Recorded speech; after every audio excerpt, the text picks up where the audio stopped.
Montana Territory, August 1873. The sky was too blue for a day like this.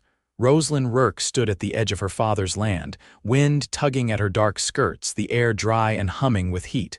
Behind her, the house she had grown up in sat hollow. No one came to the door, no one would, not now. She had buried her baby boy 3 days ago under the cottonwood tree by the creek. Her father had not spoken a word at the funeral. Her mother had not even come. And today, Roselyn was told, plainly and with no kindness, that the Rourke name could not carry her shame. "You need to leave before sundown," her father had said. "Take what you need, but do not come back." So she had taken her shawl, a loaf of bread, a small satchel of clothes, and the tiny locket with her baby's name etched inside, Nathaniel. She had nowhere to go. The wagon road cut through the valley, dusty and faded. She walked it with no real plan, only the numb echo inside her chest and the weight of silence pressing on every breath. By the time she reached the edge of the next town, it was near dark. The town was called Dry Creek, a small place with one saloon, a church, and a scattering of cabins that looked like they had been fighting the wind for years. She passed the saloon, eyes on the ground. The sound of laughter and boots on floorboards spilled out. She kept walking. "Madam." The voice was calm, not loud. She turned. A man leaned against the hitching post near a chestnut horse, his hat low, shirt sleeves rolled to the elbow. He looked like someone who had spent most of his life under the sun and never complained once about it. "You lost?" he asked. She straightened her spine. "No," he looked at her, then at the dust on her hem, the pack slung over her shoulder, the hollow in her cheeks. "My name's Merritt Calloway. I ranch about 5 miles south. You look like you could use a place to sit." Roselyn shook her head. "I do not need anything." He stepped back, gave her space. "I did not mean to insult, just thought you looked tired." She was. But she had learned fast that kindness often came with a price she could not pay. She turned and kept walking. He did not follow. 2 days later, she collapsed outside the general store. She had not eaten since the bread ran out, and the heat had been unrelenting. When she opened her eyes, she was lying in a small room with clean sheets and a bowl of cool water by the bed. Merritt sat in the chair beside her, a book in his hand, though he was not reading it. "You fainted," he said. "Brought you here." "Why?" He looked at her steady. "Because you needed help. I did not ask you to." "That does not mean you did not need it." She tried to sit up. Pain shot through her shoulder. He moved a hand to steady her, then pulled it back. "You lost someone," he said quietly, her breath caught. She nodded once. "I did too," he said. "A long time ago." She looked at him. His eyes were the color of wet earth, and they did not look away. "I had a son," she said. "Nathaniel, he died in his sleep. They said it was the fever. He was only 8 weeks," he nodded. "I had a brother. We were boys. He drowned in the river behind our house. My mother never looked at me the same again." Roselyn's throat burned. "They said I should not have brought shame on the family, that I should have protected him. You did your best." "No one believes that. I do." His voice was quiet but certain. She stayed in his cabin after that. He never asked questions. He gave her space. She kept to herself mostly, cooking simple meals, sweeping the porch, folding laundry. He worked the land, drove cattle, came in late with his shirt soaked in sweat and dust. Some nights they ate in silence. Other nights, he told her stories about the ranch, how the old barn had nearly collapsed one winter, how his horse Nellie liked apples better than oats. She listened. She did not speak much, but she watched him. Merritt moved like a man who had learned to live with grief, not fight it. He did not try to fix what could not be fixed. He just showed up every day, steady and quiet like the earth under her feet. One morning he came in from the pasture with a line of worry on his brow. "Snow's coming early," he said. "I need to ride up to the North Ridge." "Might be gone through nightfall," she nodded. "Be careful." He paused, then reached into his coat pocket and pulled out a folded paper. "If anything happens, this is the nearest neighbor, the Bransons, good people." Roselyn took the paper, her fingers brushing his. He held her gaze a second too long. That evening the wind picked up. She sat by the fire, mending one of his shirts, the candlelight softening the room. She thought of how he always left one chair pulled out for her, how he never raised his voice, never looked at her with pity. When he returned the next morning, his coat was soaked, his hat missing, but he smiled when he saw her. "You waited up," he said. "I could not sleep." He looked at her hands, the way she had set out coffee and a clean towel. For a long time, neither of them spoke. Then he said, "I know it is sudden, maybe foolish, but I do not want you to leave." She looked at him. Her heart thudded in her chest, slow and unsure. "I do not have anything to offer," she said. "You have everything," he said. "You stayed, you healed." "That is more than most ever manage." Tears blurred her eyes. "You do not know what I have lost." "I do," he said. "And I still want to build something with you." He reached for her hand. She let him. Outside, the sky had cleared. The first snow had not come after all. Roselyn looked at the man in front of her, quiet, kind, and steady, and felt something she had not felt in months. Hope, not all at once, but enough. And for the first time since the earth took her son, she did not feel alone.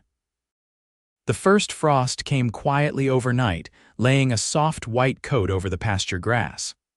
Roselyn stepped onto the porch before sunrise, the hem of her wool skirt grazing the cold, wet boards, her breath rising in a pale stream.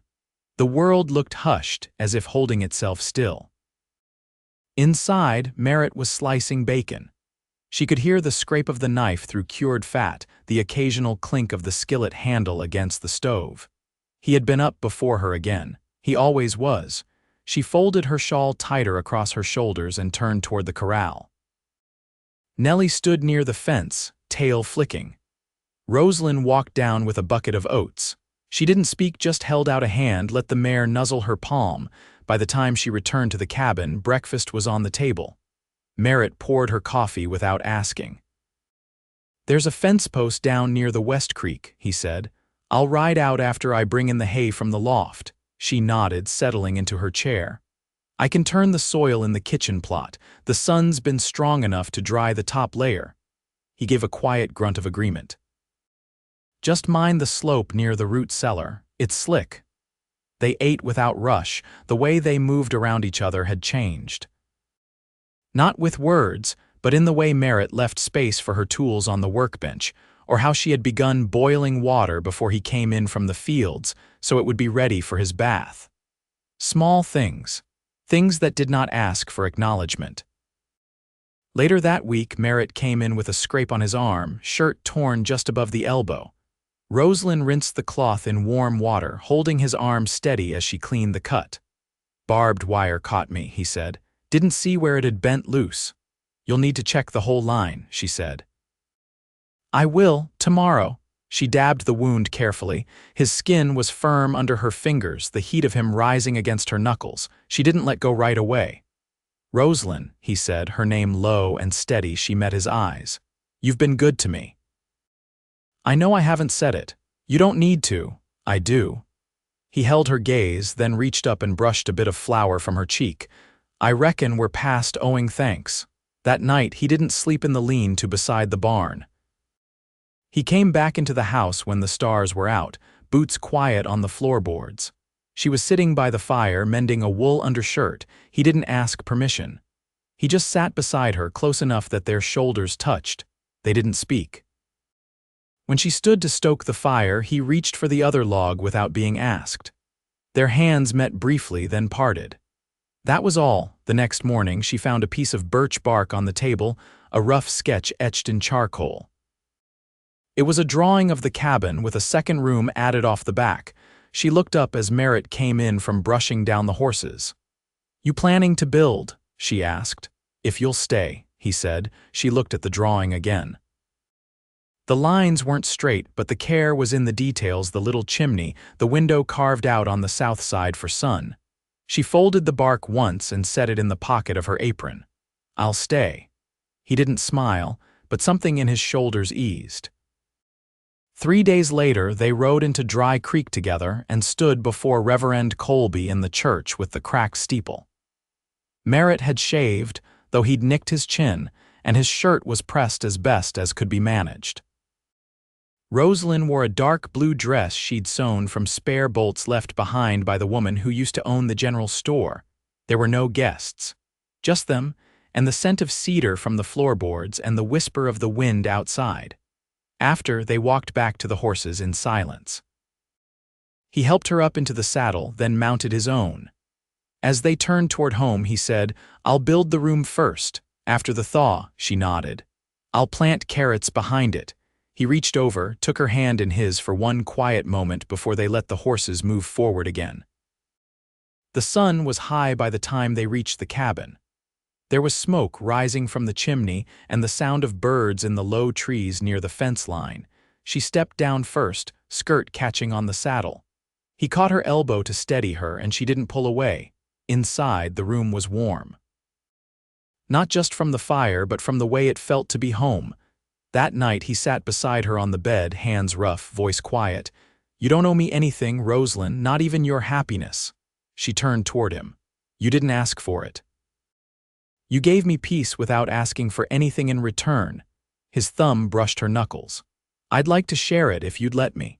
She didn't reply with words. She leaned in and rested her head against his chest. His arms went around her, slow and sure. Outside, frost glittered on the grass.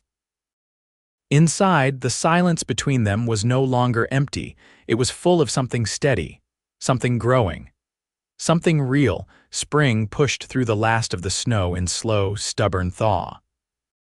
The creek behind the house ran higher now, full from the melt along the ridge, and Merritt had begun walking its banks each morning, checking for signs of erosion.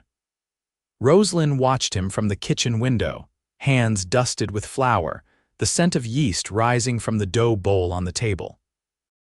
He moved deliberately, pausing every so often to crouch near the reeds or tap the base of a cottonwood with his boot.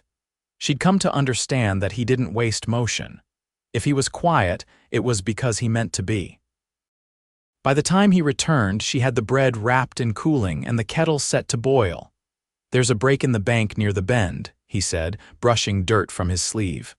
"I'll need to haul stone before the rains start." She poured water into his cup. "I can help stack them. You've got enough on your hands." "I've got time, Merritt, and I've hauled stone before." He glanced at her, then nodded once. "All right, I'll show you where it's washed out." They worked side by side that afternoon, the sun warm on their backs. She passed him stones, and he laid them in staggered rows. He didn't explain every move, only spoke when he needed to and trusted her to follow. Her palms were raw by dusk, but she didn't complain. When they paused to drink from the canteen, he ran his thumb gently across a scrape on her wrist. "I'll bring gloves next time," he said. "I'll manage." He didn't answer, just capped the canteen and handed it back. That night, she brought out the quilt she'd begun stitching in the winter. He saw her unfolding it beside the hearth, her needle already threaded. "You finished the corner with the blue calico?" "Almost. I ran short of that fabric." He knelt beside her without a word and ran a finger down one seam. "Looks like my mother's hand. She used to piece patterns like this. She teach you to mend, well enough to patch a sleeve. But she never trusted me with her quilt basket." Roselyn smiled, the thread catching light between her fingers. "I've got some muslin left over," she said. "Enough to finish the edge, maybe? I'd like that." Later, as she folded the quilt back into its basket, he stood from the rocker and crossed the room. "I might ask you something," he said, voice low. She straightened, hands still on the fabric. "Go on." "There's a parcel west of the pasture, past the row of pines. It's good ground, never been turned, but it'd take to seed." She waited. "I was thinking," he went on, "we could fence it, dig a well, and build something small, a place for children." Roselyn's throat tightened. "You'd want that?" "I'd want whatever you're ready for. If that's a field and nothing else, that's enough. But if it's more," he paused. "If it's a family, I'd be glad for that too."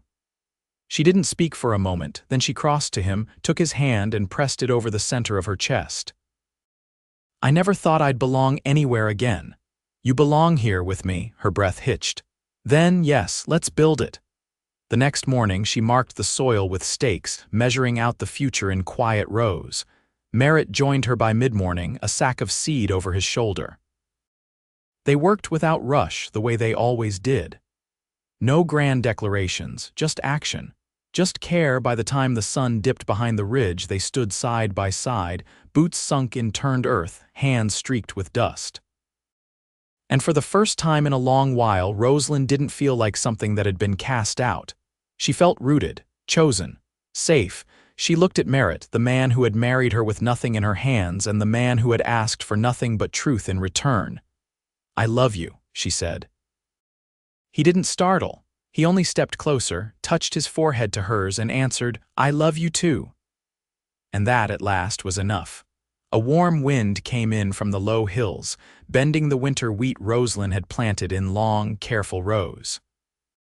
The stalks hadn't yet turned gold, but the heads were forming strong, and she checked them each morning with her fingers, pressing gently to feel the weight. Merritt had gone into town before first light, hitching the wagon behind Nellie. The axle had been groaning for weeks, and he'd finally said he'd have it seen to before it gave out mid-haul. He didn't like leaving the land for long. She didn't like watching him ride out alone, but she trusted him to return. She stood now on the porch, wiping her hands on her apron, and saw a dog trotting up the road.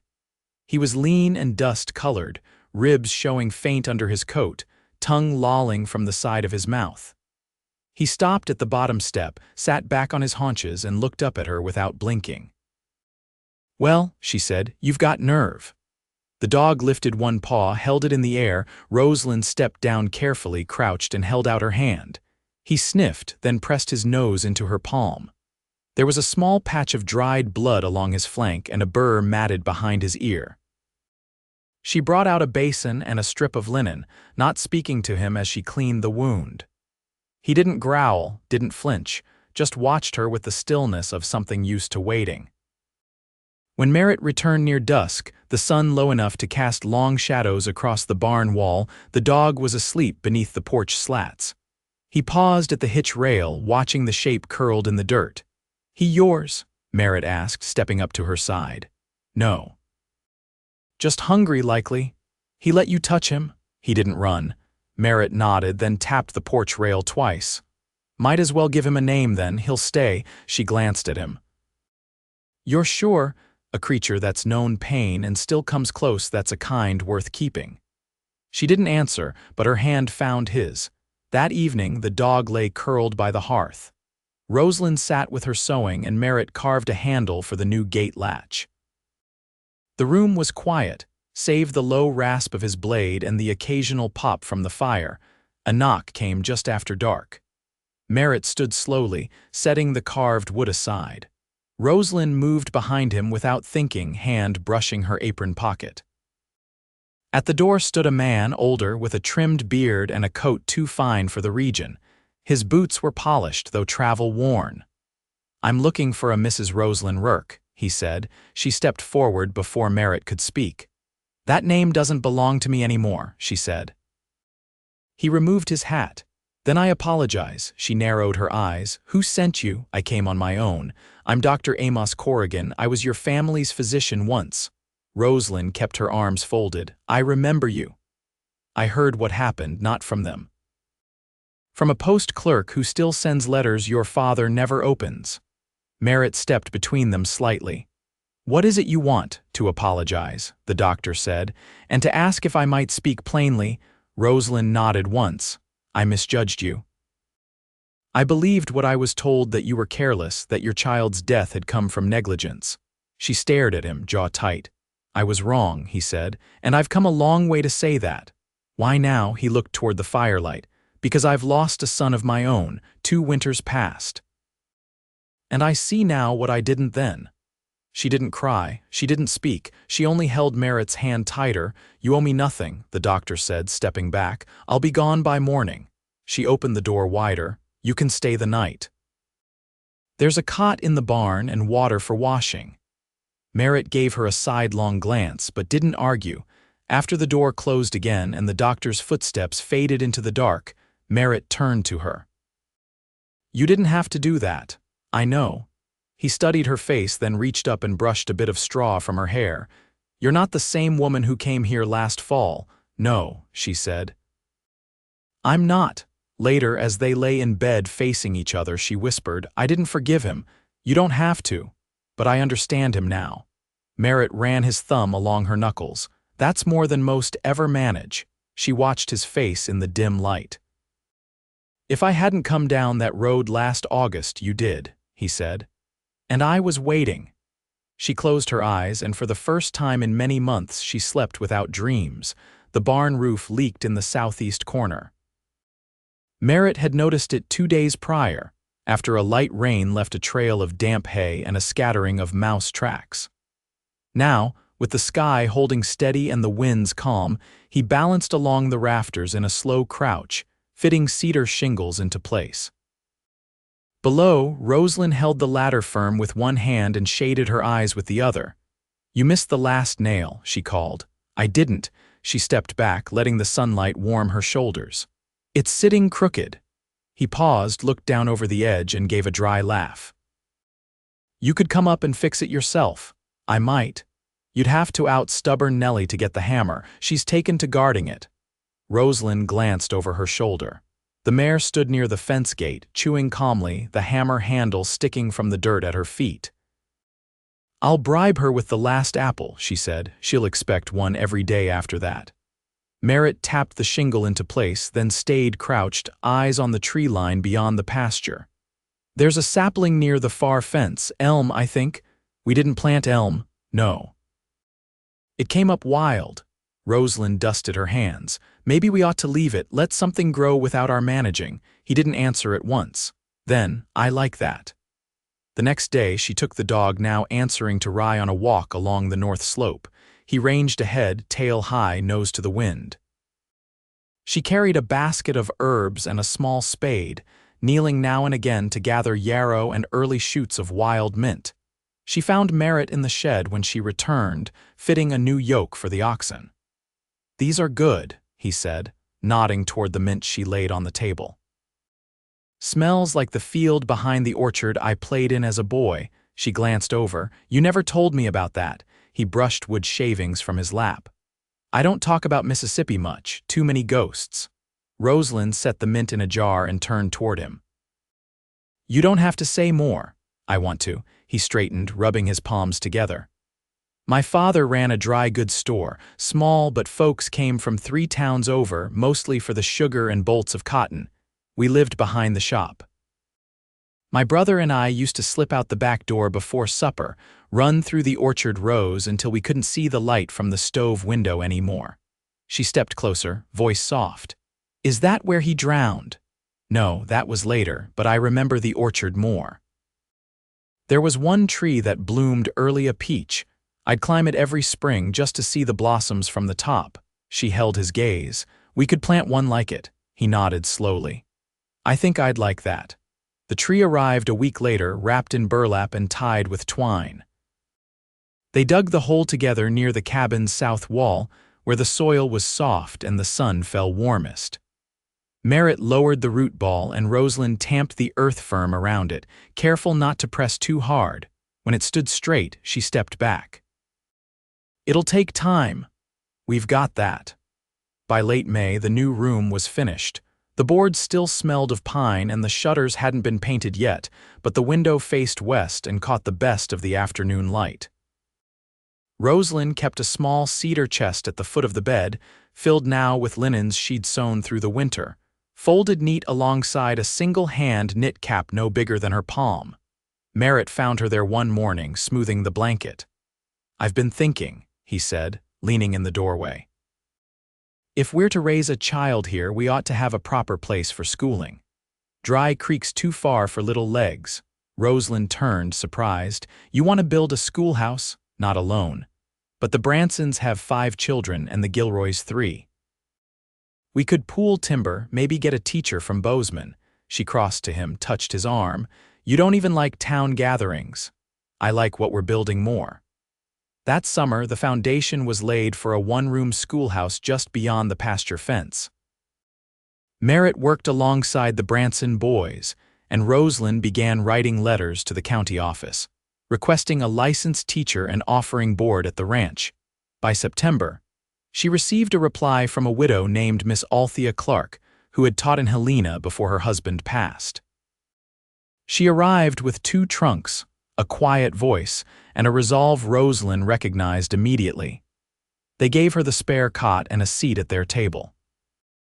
One evening after supper, as Merritt poured water from the pump and Roselyn stitched a button onto his collar, she said, "I used to believe healing meant forgetting." He looked over.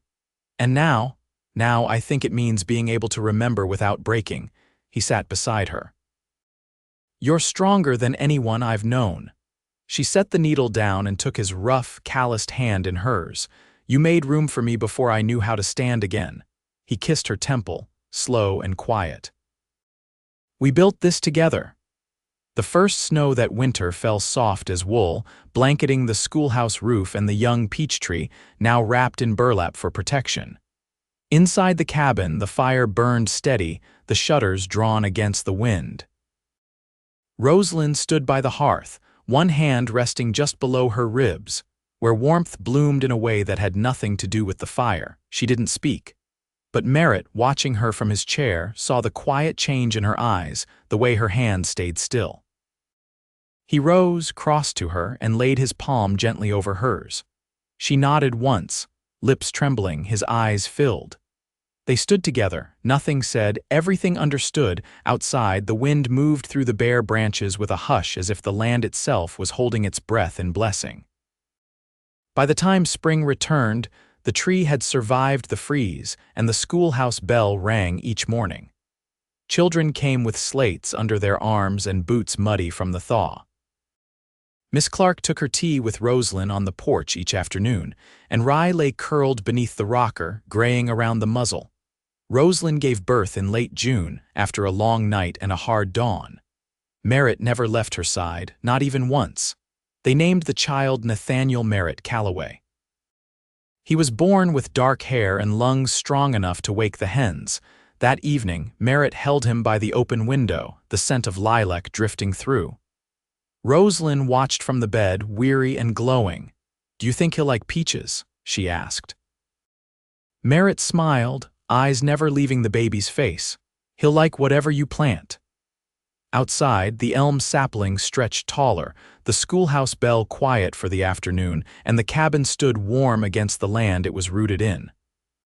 And in that place quiet, steady, and full of new life they lived, together, always.